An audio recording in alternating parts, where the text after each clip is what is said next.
공공기관에서 상품이나 서비스를 구매하는 공공조달은 중소기업에겐 판로 확보의 기회이자 혁신 성장의 발판입니다. 하지만 현실과 거리가 먼 제도 등은 중소기업 발전을 가로막고 있는 것도 사실인데요.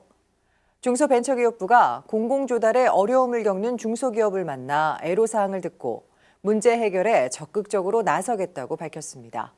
보도에 이동규 기자입니다.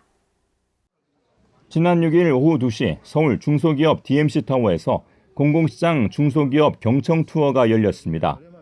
중소벤처기업부 홍정학 장관과 실무자들이 참석한 가운데 열린 이번 행사에서 중소기업들은 평소 불합리하게 생각했던 제도와 관행에 대해 허심탄회하게 얘기하고 개선책 마련을 요청했습니다. 저는 간판을 만들어서 제조하는데 전기에 들어간다고 해서 전기공사업이 필요하고 공원에 설치된다고 조경공사업이 필요하고 금속으로 만든다고 해서 금속구조물이 필요하고 실내에다 설치해야 된다고 실내건축공사업이 필요합니다. 이런 것처럼 실질적으로 일하는 업체들이 공사업 면허를 따야만이 공공시장 진출을 해야 되는 이런 불합리한 제도들이 있어서 오랜 노력 끝에 세계 최초로 상하 개폐식 승강장 안전문을 개발하고도 시장의 높은 장벽 탓에 판로 개척에 어려움을 겪는 한 기업의 이야기도 이어졌습니다. 현재 기술 도입 의사를 밝히고 있는 해외 국가가 20개국 이상이지만 지난 15년간 국내외 관계기관들의 철저한 시장 진입 배격으로 원천 기술 개발 국가인 국내 정식 도입 사례가 없어 해외 국가들로부터 기술 도입을 망설이게 하고 있는 안타까운 실정입니다. 중소기업 개발 시제품에 대해 15년 동안 채택하여 주지 않는 우리 사회 공조직 문화에 적극 대응하기 위한 중소벤처기업부 차원의 근본 대책이 필요하다고 생각합니다.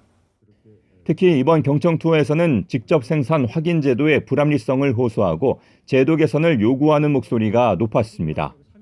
직접 생산 확인 제도 때문에 사실 중소기업이 죽고 중소기업 일자리가 죽어가고 있습니다.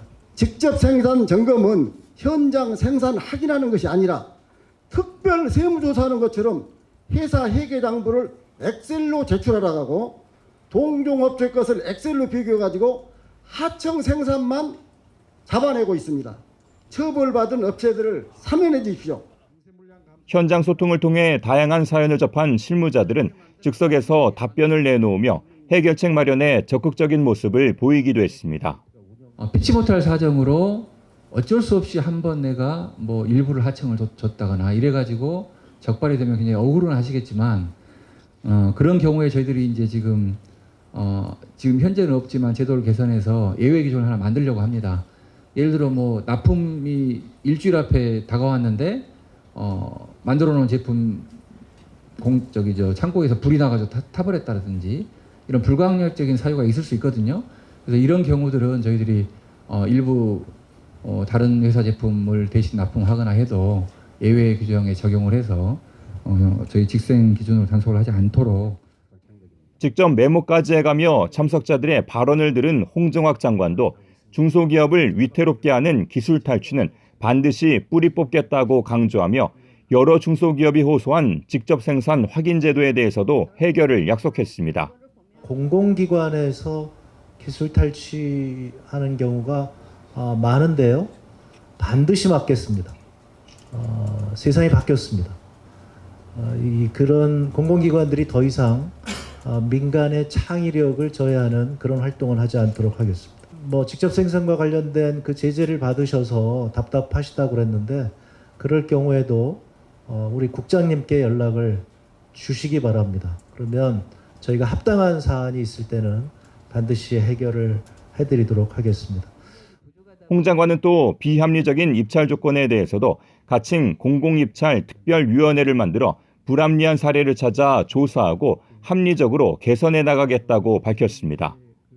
지난 5월에는 창업기업을, 7월에는 소상공인을 대상으로 경청 투어를 진행한 데 이어 세 번째로 중소기업을 만난 중기부는 앞으로도 정책 대상을 직접 찾아가 현장의 목소리를 귀담아 듣고 해결책까지 모색하는 현장 소통을 계속 이어간다는 계획입니다.